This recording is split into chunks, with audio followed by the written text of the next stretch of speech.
Mga followers, pakikita ko lang sa inyo yung tanim kong saluyot. Ayan, pwede na akong maggulay. Magbulang lang, tinanim ko lang yan sa timba. At eto naman yung aking kalamansi. Nakakatuwa, ang daming bulaklak, ang daming bunga. Kapag panahon ng mahalang kalamansi, dito lang kami pumipitas. Kasi minsan panahon ng mahalang mga kalamansi, ang mga gulay, kaya pwede ka na rin magtanim sa sarili mong timbang mga butas. Yun lang.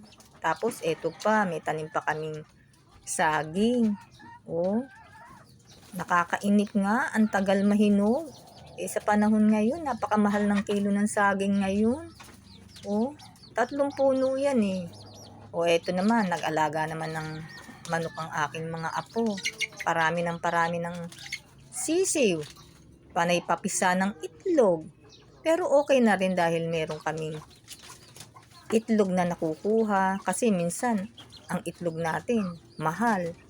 Mura, mahal, mura. Kaya mainam din, nakakakuha din ako ng mga itlog dyan. Marami. Kaya masarap din talaga ang meron kang likod bahay na itong apo ko ayaw magpakuha sa camera. Eto pakikita ko sa inyo yung mga alaga niya. Ang dami. Tapos eto yung kamyas ko. Naubos na ang bunga. Ang lalaki niyan. Malalaki ang bunga niyan. Kala nyo ba? Ang sarap talaga na meron kang sariling tanim at mga alagang hayop.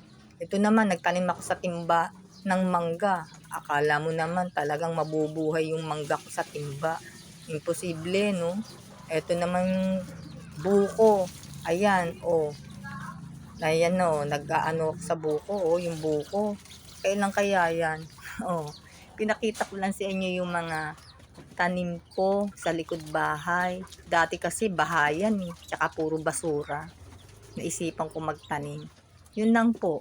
Maraming salamat sa panonood nyo.